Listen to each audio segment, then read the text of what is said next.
Эфир нашего канала продолжает выпуск новостей. В студии Сергей Михедов. Здравствуйте. Коротко о главных темах выпуска. Строительные работы на взлетно-посадочной полосе столичного аэропорта пройдут в плановом режиме. Как реконструкция скажется на расписании? С перспективой на ближайшие годы новые специальности появятся в Алданском политехникуме. Коммунальщики в Нерюнгри активно готовятся к весне, сбрасывают снег с крыш и чистят водостоки.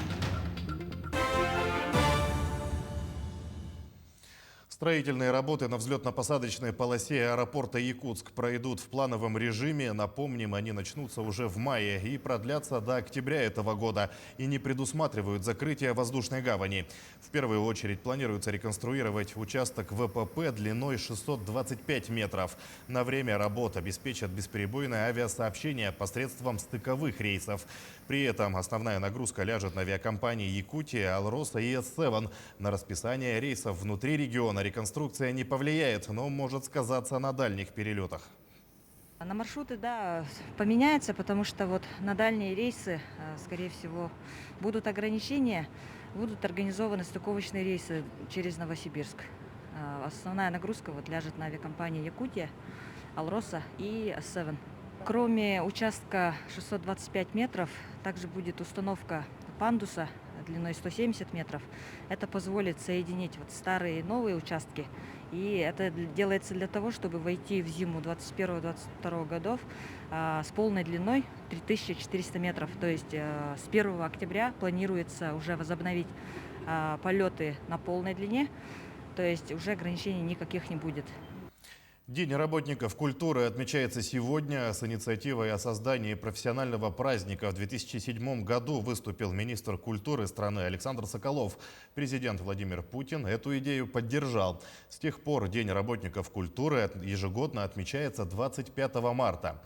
Сегодня в историческом зале Национальной библиотеки министр культуры и духовного развития Якутии Юрий Куприянов поздравил коллективы лучших сельских культурных учреждений. Также вручил благодарственные письма работникам библиотек и домов культуры. То, что сегодня мы идем на цифровое развитие и прочие вещи, культура, я думаю, что мы там тоже одни из первых и одни важных. Сфера культуры ведь не зависит от того, в каком веке живешь. Древнем когда-то жил, или сегодня будем бежать по интернет-пространствам. Сфера культуры – это мы с тобой сами. Культура – это воспитание, культура – это образование, культура – это развитие, культура – это то, что человека делает человеком. Выбор специальностей для абитуриентов Алданского политехникума летом расширится еще на 3 направления. Открытие новых профессий продиктовано нехваткой кадров данной квалификации, а также перспективами на ближайшие годы. Какими, узнала Татьяна Вахнина. До окончания учебного года осталось 3 месяца, и подготовка к приемной кампании в Алданском политехникуме началась. Ожидается, что в техникум в сентябре осваивать профессии придут порядка 275 ребят и девчонок, выпускников 9 и 11 классов. Набор студентов на новый учебный год ожидается масштабным. При этом это будут и юноши, это будут и девушки. Помимо всего, это будут программы обучения на основе государственного заказа. То есть, следовательно, обучение будет происходить на бесплатной основе. Техническое обслуживание и ремонт автомобилей, горные работы, электромонтаж, сварочные технологии, лабораторный и химический анализ. Ежегодно набор абитуриентов ведется на 2 десятка профессий разного профиля. Для выпускников школ 2021 года выбор расширится. К имеющимся специальностям добавятся еще 3 совершенно новых направления. Это машинисты насосных установок для нефтеперекачивающих и газоперекачивающих станций. Это операторы автоматических устройств производственных процессов и та вообще для республики необычная специальность, которая по большому счету на территории еще не готовилась. Вот, и мы готовимся сейчас к прохождению ее лицензирования. Это оператор финажных заводов. В настоящее время ведется работа по лицензированию на обучение по этим направлениям. Открытие новых профессий и специальностей продиктовано востребованностью кадров данной квалификации, а также перспективой на будущее. В новом учебном году расширится выбор профессий и для девушек. В техникуме возобновится прием на специальности бухгалтера и экономиста. Татьяна Вахнина, Георгий Баранов, Алдан. От горного дела до проектного инжиниринга в Москве проходит 9-й сезон международного инженерного чемпионата «Кейзин», одного из проектов президентской платформы «Россия – страна возможностей».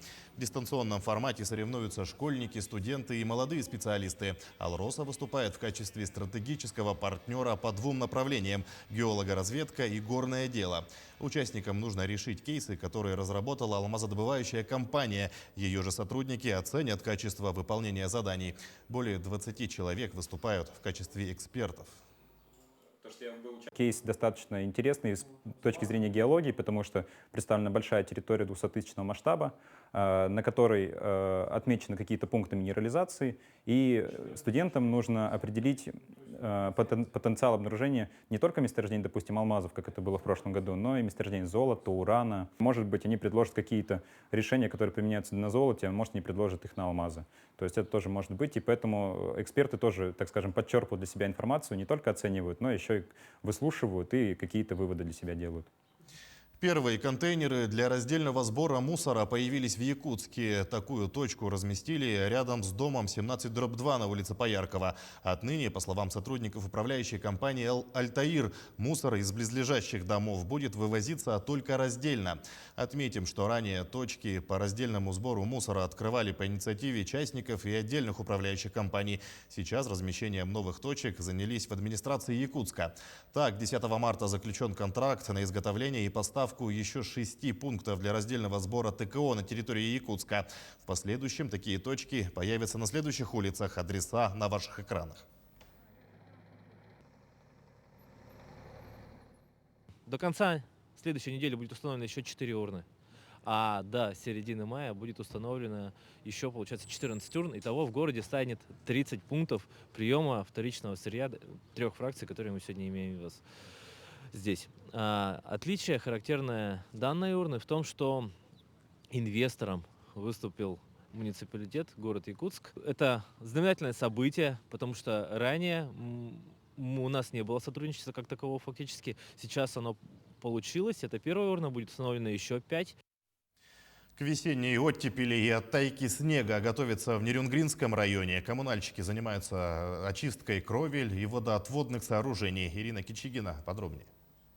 В связи с началом оттепели, резкими перепадами температур в ночное и дневное время возрастает опасность схода снега и наледи с крыш домов и козырьков, падения сосулек с карнизов и балконов. Во избежание несчастных случаев управляющие компании обязаны своевременно проверять состояние объектов, проводить очистные работы и информировать граждан об имеющейся опасности. Особую опасность несут скатные крыши. Для выполнения очистных работ привлекаются подрядчики, имеющие специальное снаряжение и право на выполнение высотных работ. Для того, чтобы чистить кровли, нужно специальное альпинистское оборудование и специально обученные люди. Потому что наши кровли в городе не предназначены для промышленного альпинизма. Их, когда строили новые, совершенно нет ни точек закрепления, ничего. Это все не продумано. Поэтому приходится тянуть какие-то выдумки, системы и так далее.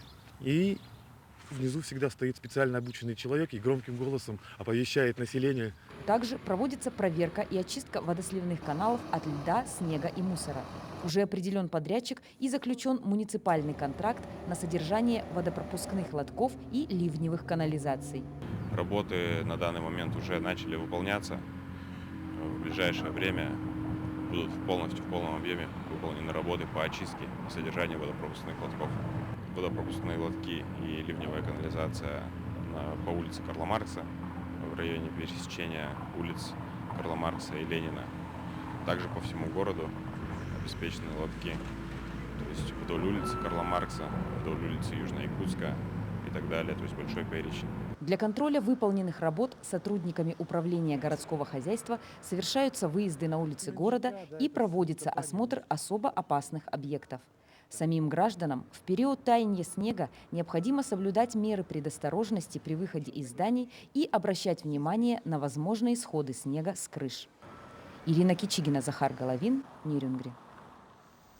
К этому часу это все новости. Берегите себя, не забывайте носить маску, обрабатывать руки, соблюдать безопасную дистанцию. Увидимся чуть позже.